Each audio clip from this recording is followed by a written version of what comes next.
오늘은 섬기러 오신 예수님이란 제목 아래 하나님의 말씀을 살펴보도록 하겠습니다. 사람에게는 다 욕망이 있습니다.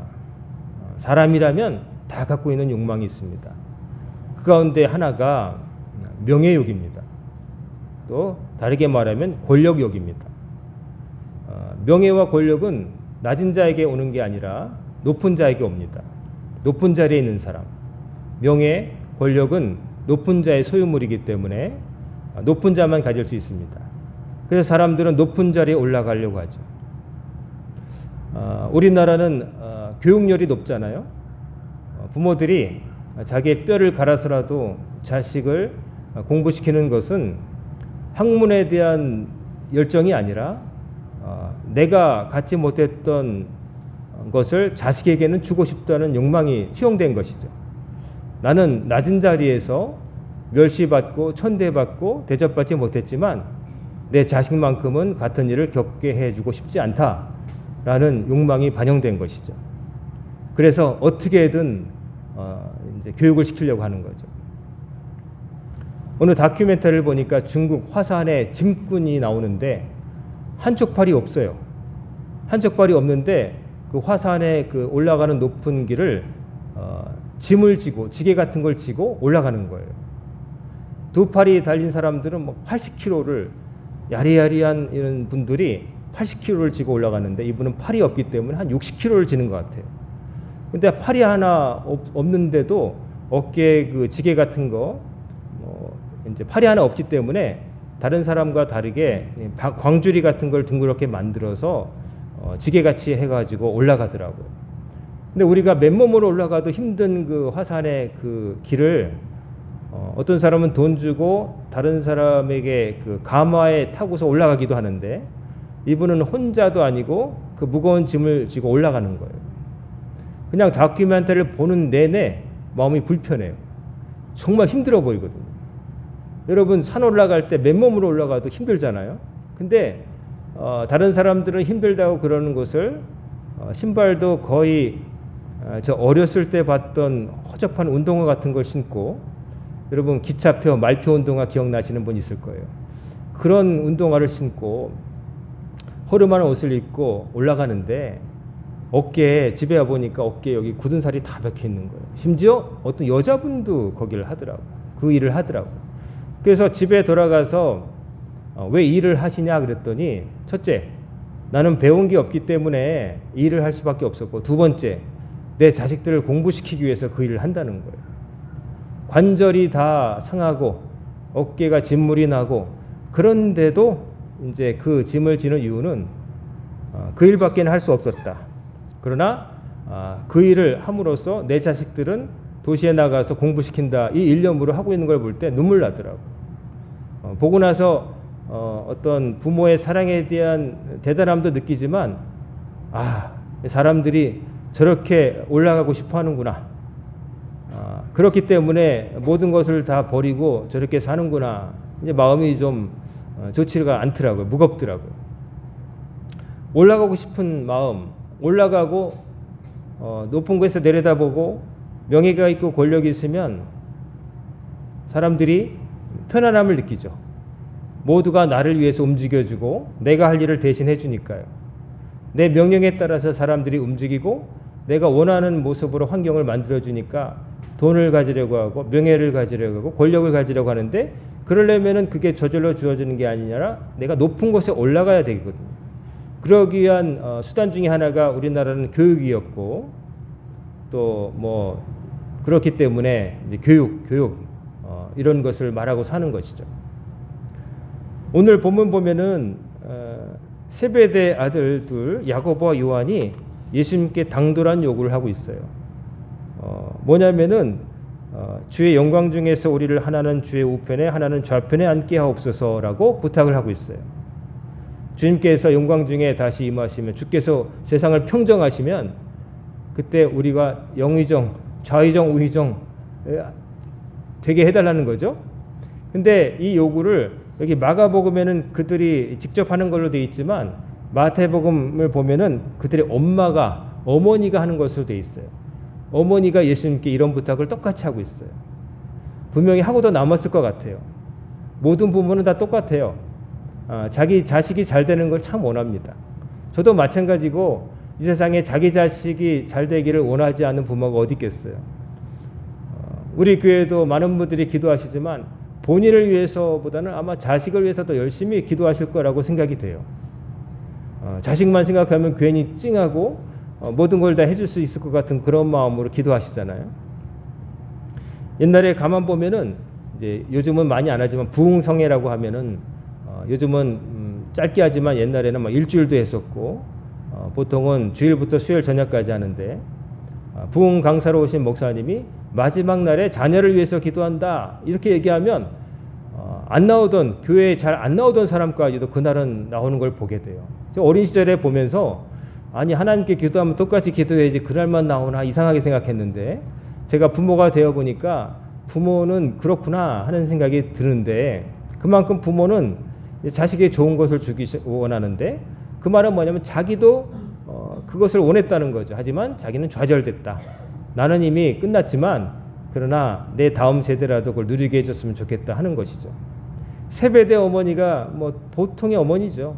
우리 자식 이 고기 잡다가 갑자기 예수님 스승님으로 모신다고 하고 다 버려두고 쫓아다니고 있는데 그런 걸 다 포기하고 따라서 나선 만큼 예수님께서 왕이 되시면 큰 한 자리 좀 우리 아들들에게 줬으면 좋겠다 이런 요구를 하는데 뭐 어머니가 했든 혹은 세베대의 아들들인 야고보와 요한이 했든 뭐 누가 했다는 게 중요한 게 아니라 그런 마음을 예수님의 제자 가운데 둘이 하고 있었다는 거죠. 하나님의 예수님의 오른편과 왼편에 앉고 싶다. 높은 곳에 앉고 싶다는 것이죠. 존경받고 우러러보는 자리에 있고 싶다는 거죠. 우리는 저는 뭐 그런 욕망이 별로 없습니다 라고 말씀하신 분도 계시겠지만 그래도 우리도 소소한 그런 욕망이 있어요. 예를 들면 식당에 내가 돈을 내고 갔을 때에 좀 잘 대접받고 싶은 마음이 있어요. 칼자루를 쥔 사람의 모습으로 행동하기를 원하는 거죠. 내 돈 내고 왔기 때문에 고객은 왕이니까 거기서 일하는 종업원들에게 조금 내가 요구를 막 해도 된다. 이런 마음으로 사는 거죠. 그래서 나이가 좀 많으면 젊은 종업원에게 반말을 하는 사람도 있고 또 이것저것 좀 무리하게 막 이것저것 달라고 막 바쁜 종업원들 왔다 갔다 정말 눈썹이 휘날리게 다니는데도 막 이거 달라 저거 달라 막 이런 사람도 있고 식사를 마치고 끝맺은 자리 그 자리를 그냥 완전히 카오스 상태로 만들어 놓고 어차피 종업원들이 치울 텐데 하면서 수저 저쪽에 뭐 떨어진 거 바닥에 그냥 막 그렇게 놓고 가는 경우도 있어요. 뭐 좀 극단적으로 말씀드렸지만 그런 마음 은근히 내가 칼자리를 쥐고 휘두르는 그런 느낌 그럴 때 사람들이 즐거움을 느끼나 봐요. 그래서 내가 이른바 갑의 위치에 있고 싶어하는 마음 평상시에 을로 지내더라도 어느 환경이 바뀌면 을이 아니라 갑이 되고 싶은 마음이 사람들에게 다 있는 것 같아요. 그게 바로 섬김 받고자 하는 욕망입니다. 남이 나에게 머리를 숙이고 와서 나의 편의를 봐줬으면 하는 그런 마음인 거죠. 사람들의 마음이 그게 있어요. 강아지들도 보면은 다 귀여운 강아지지만 한 마리 있을 때가 아니라 여러 마리 길러보면 거기서 서열을 정해요. 누가 위냐? 누가 사료를 먼저 먹냐?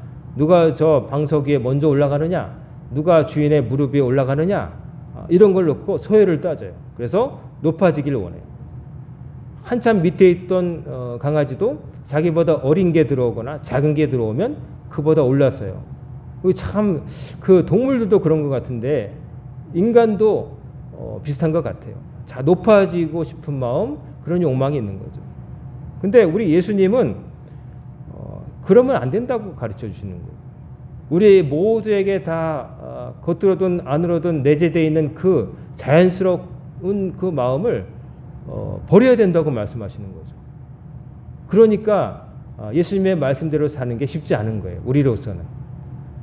예수님의 말씀이 정말 쉬워서 그 말씀이 우리가 조금만 노력하면 될 거라면은 이렇게 많이 세상이 이렇지는 않겠죠? 예수님 말씀대로 사는 건 어렵습니다. 왜냐하면 우리의 안에 있는 욕망을 거스르는 거기 때문에. 그 욕망은 누가 가르쳐주지 않아도 저절로 자라나고, 그 욕망은 누가 부추기지 않아도 내 안에서 그냥 커지기 때문에 그래요. 근데 예수님은 그것에서 자유로우라고 말씀하세요. 근데 그게 참 어려운 거죠. 그렇지만 그래야 주님의 나라에 들어갈 수 있다고 가르쳐 주시니까 우리가 힘들지만 그러나 포기해서는 안 되는 것이죠. 세베대 아들들 야고보와 요한, 별명이 우르의 아들, 한 성깔을 하는 뱃사람들이었습니다. 예수님 만나기 전에는 베드로하고 함께 그 갈릴리 호수에서 물고기 잡던 사람들이에요. 바다에서 물고기 잡는 분들은 다 그런 건 아니겠지만 좀 거칠다고 할까요? 왜냐하면 힘든 일을 하시잖아요.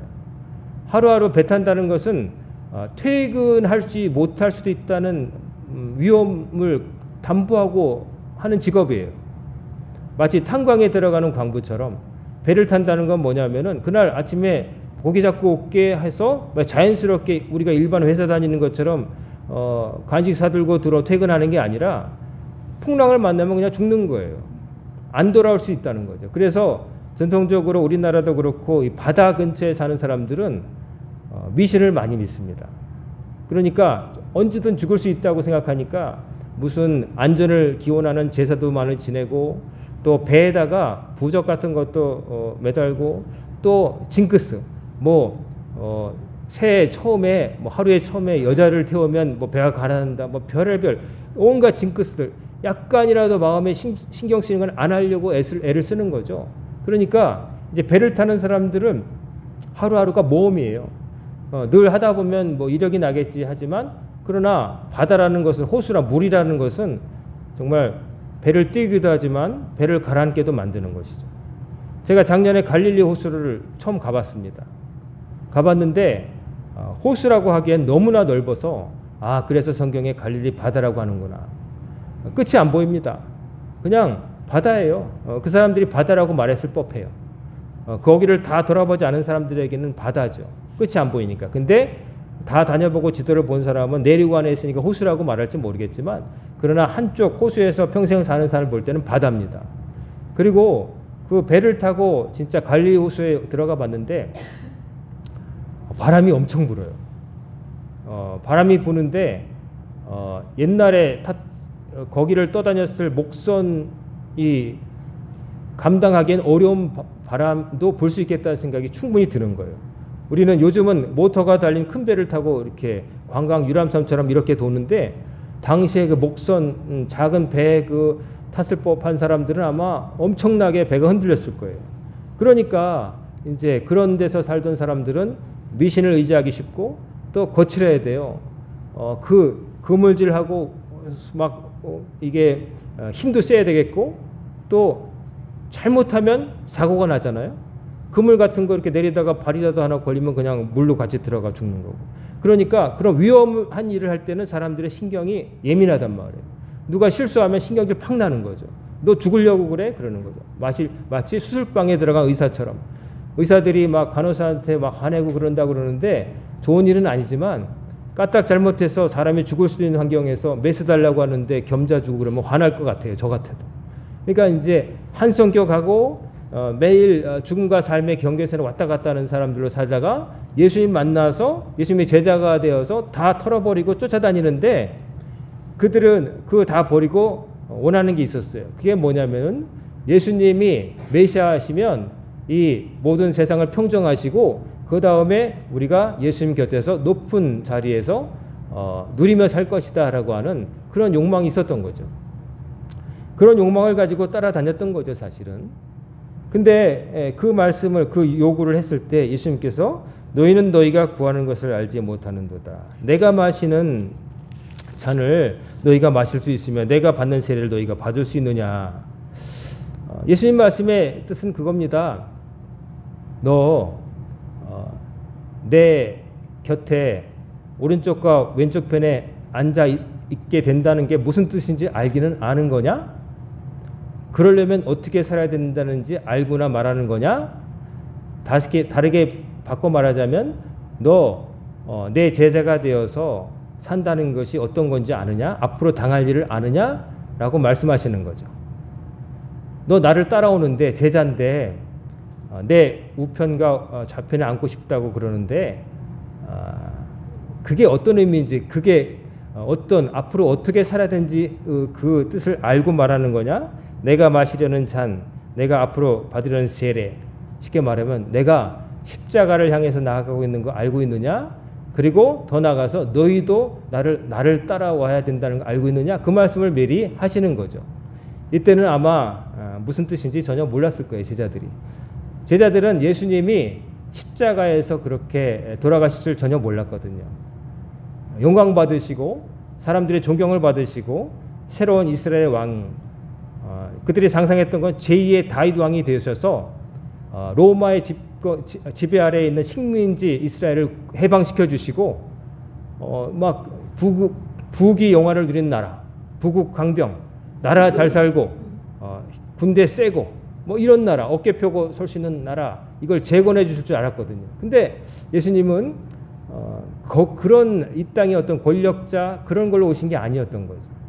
많은 사람들이 예수님을 그렇게 되실 거라고 생각하고 따라다녔고 소망을 가졌지만 예수님은 그런 데는 일도 관심이 없으셨어요. 그런 것들은 의미가 없기 때문에 그런 거죠. 이 사람이 가졌던 권력을 저 사람이 갖는 게 무슨 의미가 있겠어요. 지배를 받는 다수의 사람들은 똑같이 힘든데 백성들은 관심 없어요. 조선이 되었던 고려가 되었던 요즘 뭐 사극도 나오지만 일반 백성들은 조선이 되었던 고려가 되었던 사실은 그게 중요한 게 아니었던 거죠. 성군이 나타나서 백성을 살피고 좀 그래 주길 바랬는데 위에 사람들은 어느 성씨가 왕이 되고 뭐 이런 걸 관심이 있었지만 실제로는 중요한 건 그런 게 아니었던 거죠.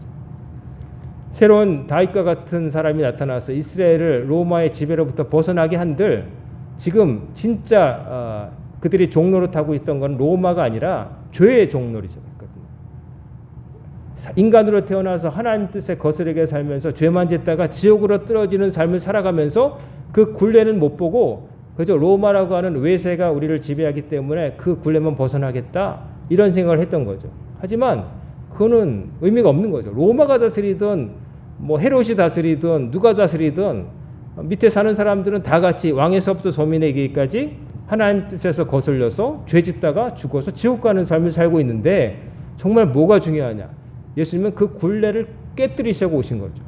죄의 종로를 타지 말고 진리를 통해서 자유케 되어서 아버지의 나라가 들어갈 수 있는 사람이 되거라. 그걸 알려주시려고 오셨는데 사람들의 관심은 이 땅에 있는 동안 배부르게 해주세요. 이 땅에 있는 동안에 다 누리게 해주세요. 이런 데 관심 있는 거죠. 제자들조차도 그랬다는 거죠. 처음에는. 그래서 요구하는 게 그런 거예요. 오른편 왼편에 앉게 해주세요. 여러분과 제가 신앙생활을 하는 근본 이유에 대해서 여러분 생각해 보시기 바랍니다. 나는 왜 예수 믿는가? 언젠가 우리 교회는 아니고요. 제가 전에 생겼던 어떤 교회에서 어떤 직분을 가진 분이 이런 말을 하더라고요. 아니 나는 예수 믿고 힘들면 예수 안 믿을 거야. 농담 반 진담 반이었는데 그 말 듣고 굉장히 제가 마음이 언짢았어요. 예수 믿고 힘들면 안 믿겠대요. 고생하면 안 믿겠대요. 그 말은 뭐냐면은 예수 믿으면 고생 졸업하고 좋은 일만 생길 거고 누릴 것만 있을 거다 이런 이 땅에서의 욕망이 드러나는 거잖아요. 예수를 제대로 믿게 되면 예수님은 네가 마시려는 잔을 알고 내가 받은 세례를 알 거냐 이렇게 말씀하셨잖아요. 예수 믿는 거는 이 땅에서 좀 편하게 유복하게 살기 위해서 예수 믿는 게 아니에요. 예수를 믿는다는 거는 이 땅에서 바르게 의롭게 주님 말씀대로 살다가 이 세상의 삶을 졸업하고 하나님 나라 들어가기 위해서 예수 믿는 거예요. 근데 많은 사람들이 이 땅에서 좀 편하게 살고 유복하게 살고 욕망을 이루는 도구로서 신앙을 선택하는 경우를 보게 돼요. 그거는 주객이 전도된 거예요. 이 땅에서 누리는 그런 것들은 다 지나가 버린다는 거죠. 젊을 때 뭐 맛있는 거 먹고 좋은 차 타고 뭐 우리 살고 뭐 그러지만 결국 나중엔 나이가 들면 좋은 음식도 소화가 안 될 것이고 또 멀리 있는 좋은 명승지도 다리 아파서 못 가는 것이고 자식도 곁에 있지만 언젠가 자기 삶을 찾아서 쫓아갈 거고 또 배우자도 언제나 같이 해로하는 게 아니라 먼저 가고 나중에 갈지도 모르고 나 혼자가 될지도 모르고 내가 먼저 갈지도 모르는 엄연한 현실 속에서 헛된 것을 쫓는 거죠. 예수 믿는다는 것은 그런 게 아닙니다. 예수님이 마시렸던 그 잔과 예수님의 그 세례를 나도 받겠다는 거예요. 그래서 예수님 믿는다는 것은 어떤 번영, 성공을 위해서 구하는 게 아니라 정말 중요한 것, 내 인생의 가장 중요한 것을 주실 수 있는 분을 찾아 나서는 여행인 거예요. 그런 그 처음에 그 마음가짐이 없게 되면은 그냥 잘 될 때는 예수 예수 하다가 힘들면은 딴 데로 가는 사람이 되고, 또 어려울 때만 예수 예수 찾는 사람이 되고, 형통할 때는 나 몰라라 하는 사람이 되는 거예요. 신앙은 언제나 똑같아야 되는 거예요. 인간으로 태어나서 아버지 나라에 들어가는 것을 목표로 하고 살 때 신앙은 절대로 포기하면 안 되는 거고 놓쳐서는 안 되는 거예요. 이 중요한 것, 가장 심오한 것, 이거를 놓쳐버리면 신앙은 인생의 어떤 한 여가 활동 비슷하게 되는 거예요. 내가 어떤 동호회에 나가서 내가 재밌는 것을 하는 거, 뭐 기타를 좋아하면 기타 동호회에 가고, 테니스를 좋아하면 테니스 동호회에 가고, 뭐 등산을 좋아하면 등산 동호회 가고, 이제 교회 생활이 좋으니까 교회 가고, 이렇게 되면 안 되는 거예요. 모든 생활, 모든 여러분의 삶 속에 밑바닥에 내가 왜 예수를 믿는가, 신앙생활이 밑에 있어야 되는 거예요. 나는 무엇을 하든지 언젠가는 이 세상을 떠날 것이고 하나님 앞에 가서 심판받을 인생인데 이 땅을 어떻게 살 것인가, 그것에 따라서 하나님이 우리가 영원히 살 것을 결정하신다고 하셨으니 내가 어떻게 살아야 되는가, 그것을 항상 의문을 가지고 또 하나님께 답을 구하고 하나님께서 주신 답을 따라서 살아가는 거예요. 거기에 맞춰서 딴 것도 이렇게 하는 거지, 여가생활, 취미생활, 종교생활 해서 한 규통에 있는 게 아니라는 거죠. 근데 잘못하면은 신앙생활을 한 규통에 있는 나의 삶의 한 부분으로 생각해요. 바닥이 아니라 모든 것이 놓여지는 기초여야 되는데 이렇게 놓고 요거를 위해서 신앙생활을 3번, 2번, 3번으로 막 내는 거예요. 놀러 가는 데는 어떻게든 시간을 조율하는데 교회 갈 때는 그거 겹치면 교회 안 간다. 이거는 신앙은 처음부터 그건 신앙이 아닌 거예요. 여러분의 신앙이 절박해야 된다고 제가 말씀드리잖아요. 신앙은 필요할 때 찾는 게 아니라 늘 필요한 거예요. 우리에게 산소가 늘 필요한 것처럼. 야고보와 요한 이 사람들은 지금 예수님을 잘 몰랐던 거예요. 제자가 되어서 쫓아다니면서도 잘 몰랐던 거예요. 근데 더 웃긴 거는 뭐냐면 이 두 사람만 그랬느냐? 그게 아니에요. 41절에 보면 10제자가 듣고 야고보와 요한에 대해 화를 내거늘, 다른 10제자, 12제자 중에 2명이 그런 요구를 했는데 10제자가 그런 얘기를 했다는 걸 듣고서 화가 났다는 거예요. 왜 화가 났을까요, 여러분? 아니, 야고보 요한 역시 아직 수준이 낮군, 그런 걸 요구하다니가 아니라 우리가 먼저 얘기했어야 되는데 이것들이 선수를 쳤어, 이런 의미예요. 우리가 예수님의 1, 2번 서열 오른팔 왼팔 돼야 되는데 야고보 요한 저 녀석들이 선수를 쳤네, 이런 느낌이에요. 그러니까 12제자가 똑같은 거예요. 2명만 그랬던 게 아니라 12제자가. 이 말은 뭡니까? 예수님을 가장 가까이서 따랐던 사람조차 예수님을 잘 몰랐다는 거예요. 예수님을 따라간다는 걸 그때도 잘 몰랐다는 거예요. 그 말은 뭐냐면 그 바깥에 있는 사람은 더 몰랐다는 거예요. 더 몰랐다는 거예요. 가끔 예수님을 놀래킨 믿음을 가진 사람들이 등장하지만 그 사람들도 어떻게 보면 그 절박한 어떤 환경이 있었기 때문에 주님을 찾았던 것이지 그 너머까지 봤다고 보기에는 좀 무리가 있어요. 즉 예수님은 끝까지 오해를 받으신 거예요. 따라다니는 제자들조차도 3년 동안 동고동락하면서 쫓아다녔지만 주님이 뭘 주려고 하시는지 모르는 거예요. 그 요한복음에 보면 내가 주려는 떡이 그런 게 아닌데 너희들은 떡을 먹고 배불러서 나를 쫓아온다. 예수님이 실망하셔서 그 말씀을 하시는 거죠. 10제자도 똑같은 거예요. 12명이 똑같던 거예요. 먼저 그런 거를 얘기한 사람이 욕망에 충실했던 두 형제였다는 것 뿐이지 나머지도 그런 생각 똑같이 하고 있었다는 거죠. 그래서 예수님께서 이제 제자들 다 불러다가 이방인의 집권자들이 그들을 임의로 주관하고 그 고관들이 그들에게 권세를 부린 줄 너희가 알거니와 너희 중에는 그렇지 않을지니 너희 중에 누구든지 크고자 하는 자는 너희를 섬기는 자가 되고 너희 중에 누구든지 으뜸이 되고자 하는 자는 모든 사람의 종이 되어야 하리라. 주님께서 야 너희들 세상을 보면 권력자가 그 밑에 있는 사람들 지배하고 막 이렇게 하고 막 권력을 휘두르는 거 보는데 너희들 제자들 사이에는 소외롭다. 너희들 중에 높은 제자, 낮은 제자 막 오른쪽 왼쪽에 있고 그런 거 그거는 오른쪽 왼쪽에 앉을 것도 내가 주는 게 아니라 하나님이 정하실 것이고 너희들은 그런데 관심 끄고 너희들은 서로 섬기며 살아라. 높아지려는 마음 다 내려두고 낮아지려고 애써라. 섬기며 살려고 해라. 그러면서 스스로를 뭐라고 하시냐면 인자가 내가 온 것은 섬김을 받으려 함이 아니라 도리어 섬기려 하고 자기 목숨을 많은 사람의 대속물로 주려 함이니라. 당신께서 이 땅에 오신 것은 누리려고 하고 내가 대접받으려고 하고 칭송받으려는 게 아니라 섬기려 하고 내 목숨을 다른 사람의 죄를 위해서 내어주는 희생물로 주기 위해서 내가 이 땅에 왔노라 라고 말씀하신 거예요. 그래도 아무도 못 알아들었죠. 돌아가신 다음에 알게 된 것이죠. 자, 그 야고보 요한 이 두 사람이 어쨌든 1번 타자, 2번 타자로 욕망에 충실하게 자기들의 욕망을 솔직하게 예수님께 아뢰잖아요. 근데 이분들은 그러면 어떻게 됐을까요? 계속 그런 사람으로 살았을까요? 아니죠. 나중에 어떻게 됩니까? 그 형 야고보는 어떻게 됩니까? 나중에 헤롯에 의해서 제일 먼저 순교당한 사도가 되었어요.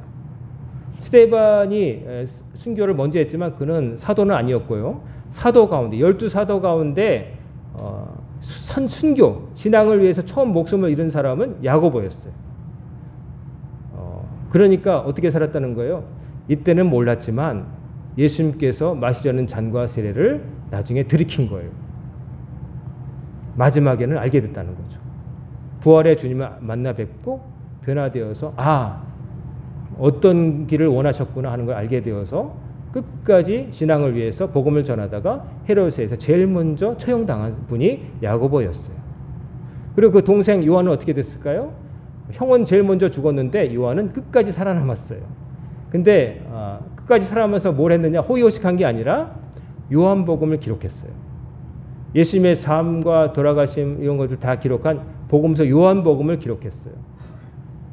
성경에 4가지 복음서가 존재하지만 요한복음은 다른 3가지 복음서와 다르게 독특한 시각이 있어요. 뭐냐면은 다른 복음서들은 예수님이 이렇게 태어나셨는데 이런 기적을 부리시고 이렇게 해서 부활하셨다. 그러니까 메시아지라고 설득을 하는 느낌이 강하다면 요한복음은 처음부터 예수님은 메시아야. 그러니까 이런 일들이 벌어졌어 하고 결론부터 말하고 나아가는 그런 스타일이에요.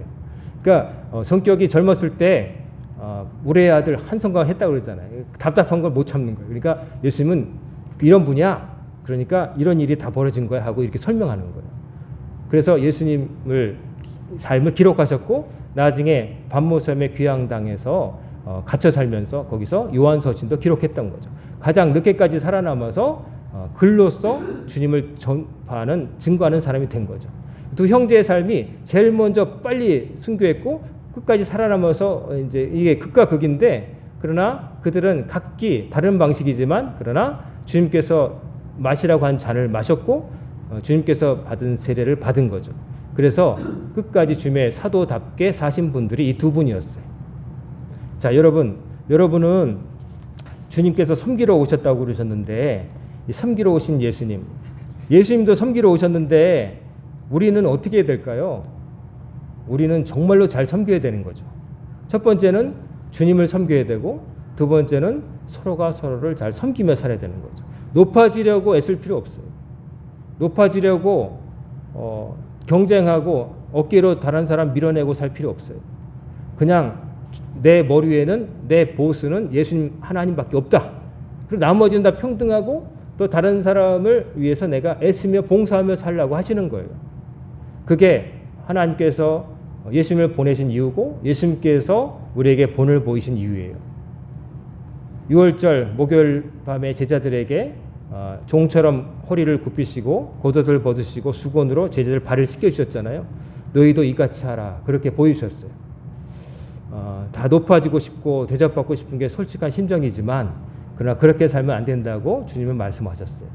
여러분 사시면서 앞으로 많은 사람을 만나게 될 텐데 다른 사람과 경쟁해서 높아지려고 하지 마시고 양보하면서 섬기면서 다른 사람을 위해서 봉사하며 사시기를 간절히 소망합니다. 그게 주님께서 원하시는 모습이고요. 그렇게 살아야 언젠가 주께서 우리들을 부르실 때에 너 내 말대로 잘하였다라고 인정하신다는 이야기죠. 그렇게 안 살고 높아지려고 하고 이 세상 부귀영화에 집착하고 오직 그것을 향해서 정말로 소중한 것들을 다 버리고 산다면은 나중에 정말 주의 나라에 못 들어가는 거죠. 그러면 인생 진짜 망하는 겁니다. 오늘 구주 강림주일 첫 주, 주께서 낮고 천한 이 땅에 오셨잖아요. 주님의 하나님과 근본 본체시나 동등됨을 취할 것을 여기지 아니하시고 스스로의 몸을 비워서 종의 형체를 가지시고 사람의 모습으로 나와서 섬기셨다는 거예요. 그게 예수님이에요. 하물며 우리는 얼마나 더 낮아져야 되겠어요. 주님도 그러셨는데. 참 힘든 거지만 그러나 해야 됩니다. 여러분이 만나는 사람 앞에서 먼저 인사하세요. 내가 나이가 많다고 받으려고 하지 말고 나이가 내가 더 많으면 어때요?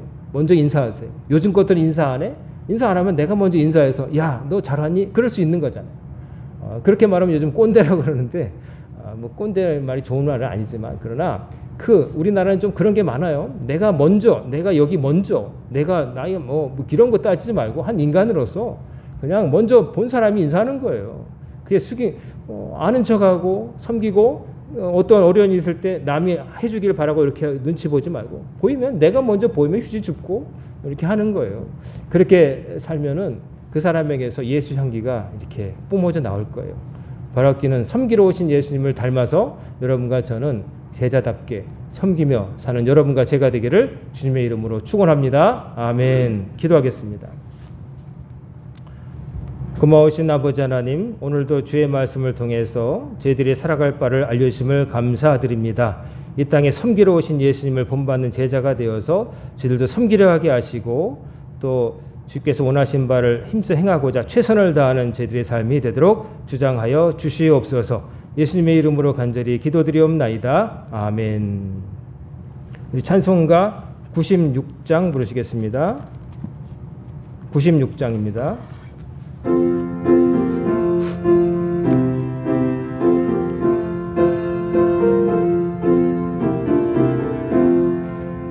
예수님은 누구신가 오는 자의 위로와 없는 자의 풍성이며 천한 자의 높음과 잡힌 자의 노임되고 우리 기쁨 되시네.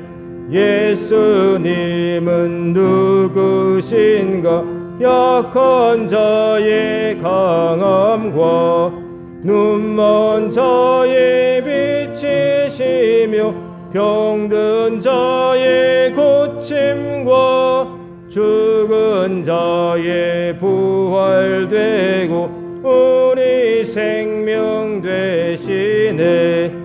예수님은 누구신가 처한 자의 정함과 죽을 자의 생명이며 죄인들의 중보와 멸망자의 구원되고 우리 평화 되시네. 예수님은 누구신가 온 교회의 머리와 온 세상의 구주시며 모든 왕의 왕이요 심판하실 주님 되고 우리 영광 되시네. 다 같이 찬송가 213장 부르시면서 1, 4, 5절 부르시면서 준비하신 예물 봉헌하겠습니다.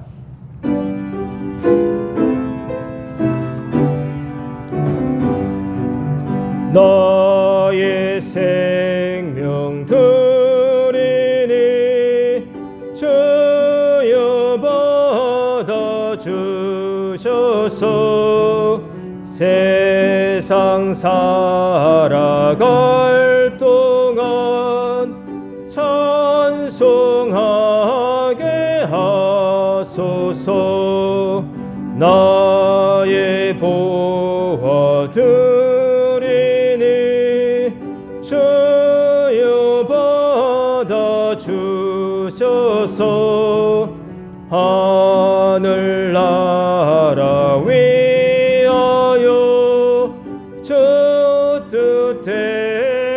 주소서.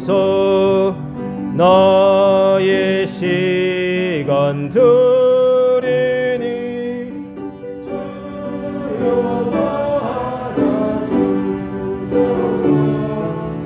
평생토록 주 위에 봉사하게 하소서. 아멘. 들으신 예물 하나님께 아뢰는 기도를 드리겠습니다. 사랑과 은혜가 충만하신 아버지 하나님, 오늘도 주님 앞에 나와 예배드리고 또 주님께 감사한 마음으로 예물 드린 손길들이 기억하여 주시고 저들의 눈이 하나님의 손길을 알아볼 수 있도록 도와주시며 하나님의 은혜에 늘 감사하며 하나님께서 원하시는 일들을 힘써 행하는 헌신자들이 될 수 있도록 인도하여 주시기를 원합니다. 범사에 감사한 마음으로 예물 드렸습니다. 모든 일들 속에 깃든 하나님의 손길을 알아보게 하시고 감사하게 하시고 주의 말씀을 기뻐 행할 때에 복을 받는 가정이 되게 하여 주옵소서. 한 학기를 평안히 잘 마치게 하심을 감사하며 예물 드렸습니다. 한 학기뿐만 아니라 앞으로 남은 배움의 과정 중에도 늘 동행하셔서 하나님을 잘 배우고 알게 하시고 하나님을 위해서 이웃을 위해서 평생 헌신할 수 있는 사역자가 될 수 있도록 아버지께서 도와주시옵소서. 오늘도 예배에 참석할 수 있도록 인도하심을 감사하고 부족한 저의 믿음을 굳건하게 하옵소서. 예물 드렸습니다. 예배에 참석함으로 주의 말씀을 듣게 하시고 주의 말씀을 듣고 마음의 새김으로 믿음이 강해지게 하시고 강한 믿음으로 세상을 이기며 살아갈 수 있는 주님의 아들이 되게 하여 주시옵소서. 글로 적지 않았으나 마음으로 적어 내려간 수많은 기도 내용이 있을 줄로 믿습니다. 또 하나님께 영광을 바치기 위해서 예물을 드린 손길을 기억하여 주시고 그 모든 사람들이 각자 자리에서 하나님의 영광을 위해 살게 하여 주옵시고 또 하나님께서 기뻐하시는 일들을 이웃들과 더불어 행함으로 하나님께 복을 받는 성도들이 다 되게 하여 주옵소서. 또 11조를 구별하여 드립니다. 내가 얻은 것이 아니라 주께서 주셨다 하는 겸손한 마음으로 살아갈 때에 그 손으로 행하는 일의 열매가 크게 하시고 하나님을 위해서 크게 일할 수 있는 여력이 넘쳐나도록 형통함의 복을 아울러 베풀어 주시옵소서. 나만 구원받는 것이 아니라 죽어가는 만민이 구원받기를 원하시는 하나님의 뜻을 헤아려 선교 헌금에 동참한 가정을 기억하여 주시고 그 가정에서 하나님을 믿는 일꾼들이 태어나게 하시고 자라나게 하시고 또 앞으로 우리 교회 좋은 일꾼 될 수 있도록 복을 내려 주시옵소서. 이 모든 말씀 우리 주 예수님의 이름으로 간절히 기도드리옵나이다. 아멘. 다 같이 일어나셔서 찬송가 505장 1절 3절 부르시고 축도로서 예배 마치겠습니다. 505장